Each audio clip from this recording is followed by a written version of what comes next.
Бул аскасы көктү тиреген, айланасын жашыл ширеген, көргөн жандын көзү тойгон айыл Ош областынын Ноокат районуна караштуу Шанкол айылы. Айылдын жай турмушунда бейпил түрүндө ток пейил калк жашайт. Эл арасында элетке салым кошуп, калктын сабатсыздыгын жоюп, айылга цивилизация алып келген, каражанын карчуруп, жаштыгы менен тагдырын арнаган каармандар жашайт. Алардын бири биздин негизги каарманыбыз Аран Мамажунусов аксакал. Ал быйыл 90 жашта.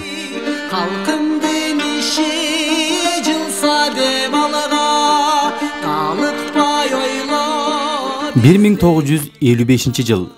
Аранова 25 жашта эле.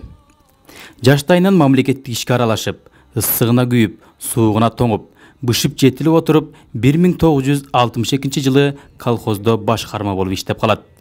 Жаштыктын деми менен күпүлдөп иштеп, ишине таза болгондуктан пара берем дегендердин да, пара алам дегендердин да тилеги таш каап, текшерүүчүлөр ишинен кыпындайда кемчилик тапчу эмес.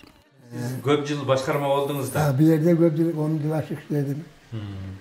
Бир жакшы жерим кол салбапмын да казынага. Ошон үчүн дине сөрүп, мени сөгүп коркутуп пара алайын деген экен да.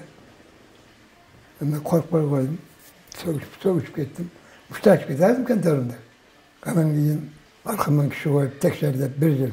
Бир козбай үчүн жел десе, үйүңдө сөйдейтирим да. Senin baban işte gelin kınalıp öbeklerin gözün çimin çekip toprak aralaşıp birbirlerini görüp ocanın tamamını içki açık ölüp kalanım жақсы deytilimde. Аран аксакалдын өзү дагы эли дагы сыймыктанып айта жүрчү эмгектеринин бири ал колхоздо башкарма болуп иштеп турганда айылга мектеп салдыргандыгы. Бул эмгеги үчүн ал Шанколдун биринчи мугалими дүйшөн болуп кала берди. Андан бери канча суулар акты, канча жаштар мектепти бүтүрүп, нечендеген билимдүү жаштар уядан ушту. Аран агай бир учурда караңгыны жарык кылып, элге жаңылык алып келди. Электр энергиясын тарттырып, активдер аралыктан эле байланыша турган телефон койдуруп, иштин ыкчам бүтүшүн камсыз кылды. Ал убакта шаардын борборлорунда гана сайрап турчу радио түйүндү да айылга орнотуп, цивилизацияны сүйрөп келген алгачкы киши катары элетте аты калган. Пенсияlar кийин ачылып, анан сиз бар окуп келесиз биринчилерден болуп. Эми түшүнүп атам мен. Менин бул элге бир кылган жакшылыгым şu mektepti, şu siyasatga тарттым да. Свет жок эле. Свет жок эле. Светти биринчи алдырып келгем. Давай. Тарттырып. Тарттырып. Telefon kıldırdım. 40 точка var. Ayda aktiflerde telefon komanda var telede. Radyo zil. Ama az da olsa bunlar yoldan ötüyor artlarga turbalar çıratsa oşalardan koydurdum da.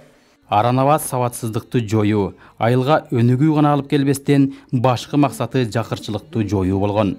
Ал жакыр жашаган үй бүлөлөрдү көргөндө санаасы санга бөлүнүп, кандай иш болбосун бүгүнкүнү эртеңкиге калтырганды жактырбаган жетекчи болгон. Сөздөн ишке өтүп, талапты катуу коюп, маселенин тез чечилишин колго алган. Ошондой күндөрдүн биринде Аран агай ат менен эл аралап жүрүп, жакыр үй бүлөгө кайрылып калат. Ал үйдө көп балалуу бүлөнүн апасы ооруканадан жаңы эле операция болуп чыгып келген экен.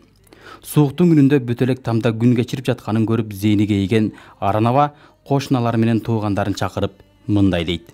Анан сурап коюмчу деп аттан түшүп караса, шунчалык садакчылар экен да, алки кышты мынандай тизет го, ошо тешиги ошо боюнча экен да.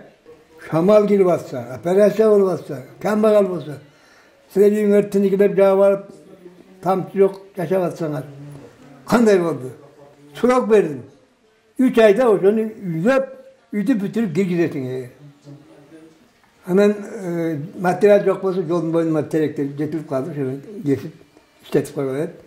Жашыңда берсе мээнетти, карыганда берет дөөлөттү дегендей, Аранова жаштыгын эл журтуна арнап, бүгүнкү күндө айылдын ардактуу аксакалы, төрдүн көркү. Атаке сага амандык тилейм.